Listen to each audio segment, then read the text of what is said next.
Hello everybody, we're back with another video. Today we're going to be discussing the AMA that was recently done on Reddit between AMR, I'm not even going to try to butcher his last name, but this first picture we're going to go through and we're going to talk about the TV, because Assassin's Creed was rumored to have a TV show, and this is what AMR had to say about it.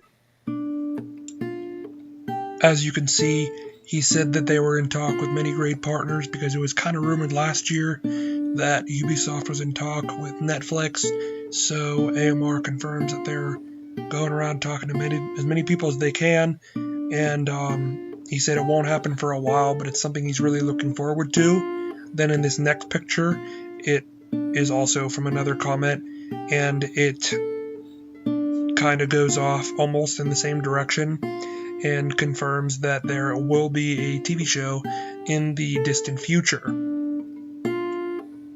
Now, in my personal opinion, a TV show is actually something I'd really like to see, because if they go on Netflix, they can do something kind of like how Marvel is doing with their Daredevil, Iron Fist, Luke Cage, Jessica Jones. So you can make this overarching story, drop all 10, 13 episodes at once, and it just kind of focuses on whatever they really want, but instead of a weekly series, they can drop it all at once, because Netflix obviously does that, and I think that would suit it, the series well, the Assassin's Creed series. And I don't know if each episode would be a different time period, or if it would all be one main character going to different time periods. I'm not entirely sure, because, like they said, it's a long ways off, but I'm still excited to hear about it in the upcoming future. This next question actually asks AMR what the whole scene at the end of the movie was about, with all of the supposed ancestors of Callum, and what is on screen is the guy's interpretation, and AMR actually says that's a good reading of the whole scene, and that the Animus was still tapped into his consciousness, obviously because it's right there, but even though the arm broke, it was still like wired into his neck, so it was still reading his brain and his brain waves, and I'm guessing, much like the guy commented, it was just messing with his mind and like almost what he wanted to see, and how he was remembering his mother and stuff like that, and it just kind of literally made it real. This next picture is a lengthy one, so if you can pause the video if you want to read it, because to be honest, I didn't understand too much of it. It was a lot of technical things. What I did get, though, is that obviously it says the chair version of the Animus is the safest, because here he's differentiating the two Animuses, or Animi, however the plural would be. But from what I understand is that the standing version is for better synchronization, because you're actually moving around, and it's almost like you're actually there, because your mind is better well attuned to the fact, like, you're moving, so your mind is better and it treats it better. But if you want to stop and read it and see exactly what he said, you can go right for it. I'm not sure if I put it in here or not, but somebody did ask if they're going to keep the idea of the standing one or the sitting one for the Animus, and he said that they're always like expanding and changing things, so he doesn't exactly know. But to be honest, in my opinion, I think it'd be kind of interesting to see where they go in the future, because if they can come up with something like a standing one, like an arm, I'm not saying I want to see anything like a bigger than that, because to be honest, I might think that's kind of weird, but I am interested to see where they could go, and if they use the arm or the chair even in the next game. Next, we have a question involving Sofia Ricken, and this Redditor is wondering if Sofia will make an appearance in the next game, and I actually was really intrigued by this question, because it kind of made me think that now that Ricken is out of the way, there's really only Otso and Sofia that are really important big characters that are actually well known. So To be honest, I think that Otso is going to be the main antagonist of the next game, but Sofia might make an appearance because of her importance in the movie. But I think she's going to kind of take a step back. Now we get a little smiley face from AMR here, because I have a feeling that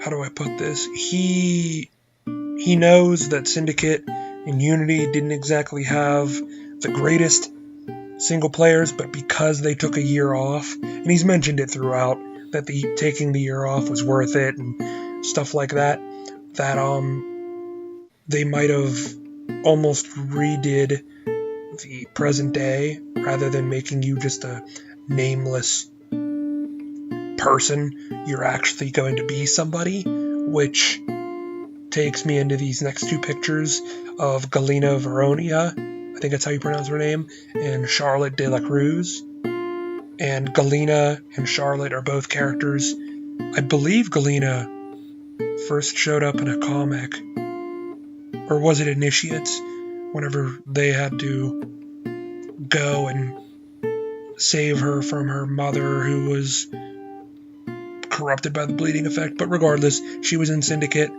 so she could be the protagonist of the movie, or Charlotte could be, because I don't read the comics too much, but I do look them up online, and I just kind of check up on information, and I hear and read about that she is a very important character in the comics, so that she could make her transition onto the video game screen.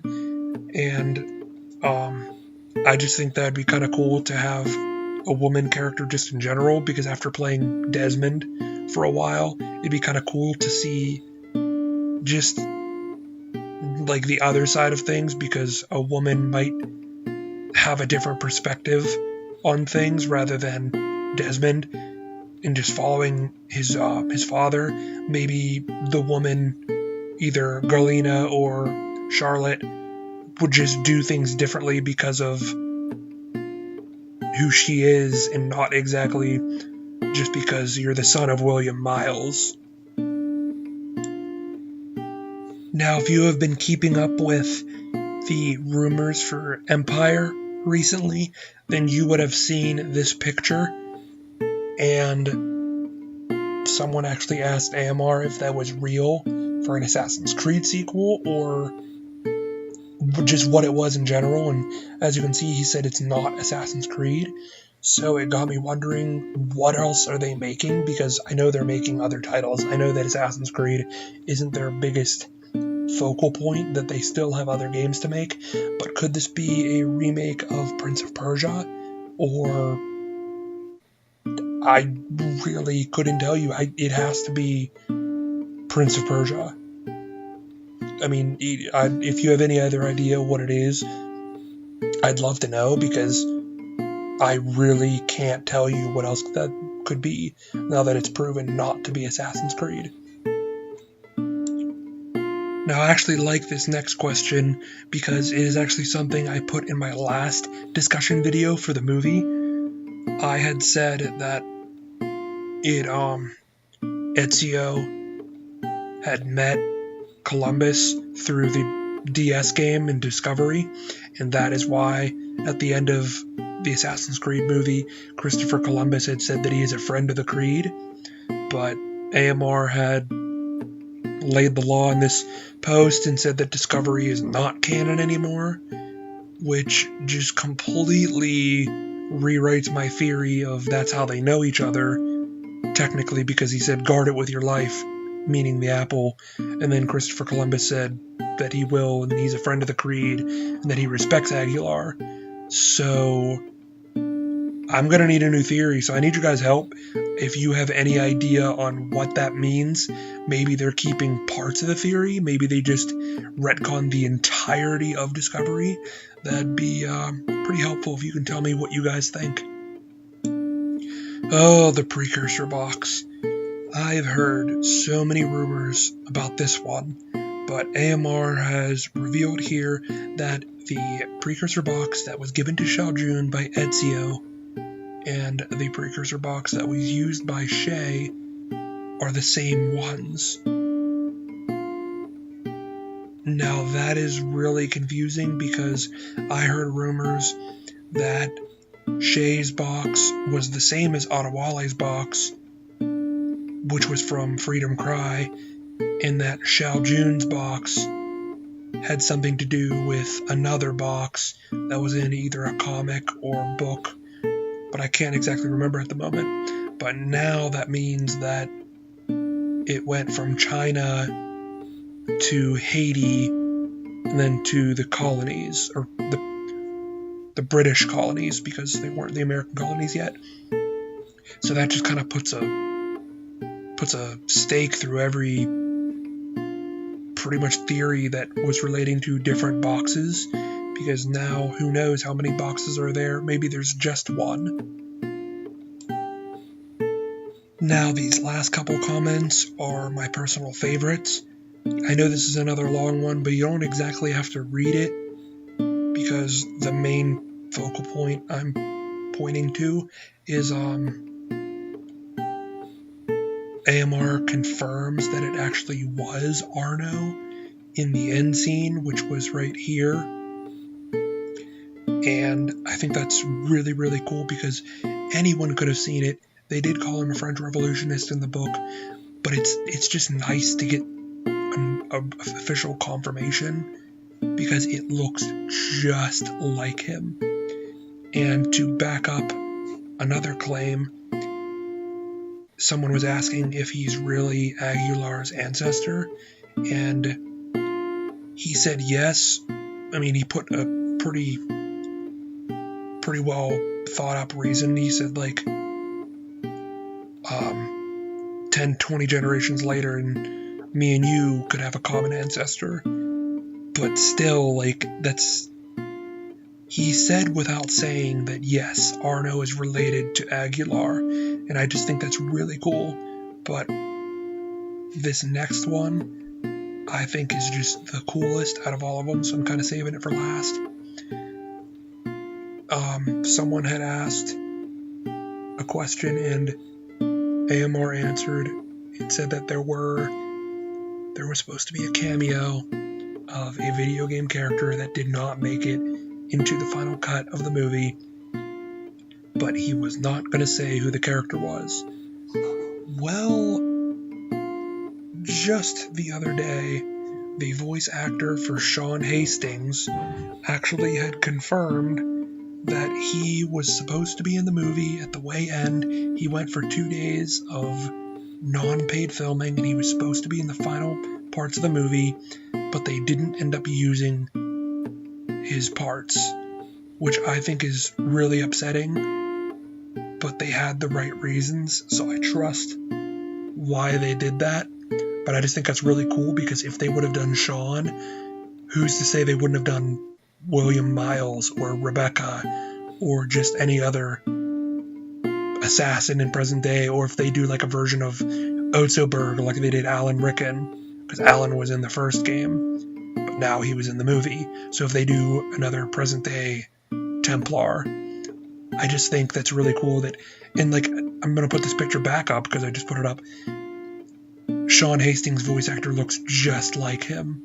So how many people in the future are they going to cast that look like their voice actor? Alright guys, thanks for watching. This was actually really fun to go through and look through all these questions and learn so much about the movie and so much about just the franchise in general. If there are any questions I missed or anything you would like for me to try to find out myself, maybe look at the questions some more, anything, just comment them down below. Any comments you have, anything you liked about it, whatever, comment, and subscribe for more Assassin's Creed discussion videos.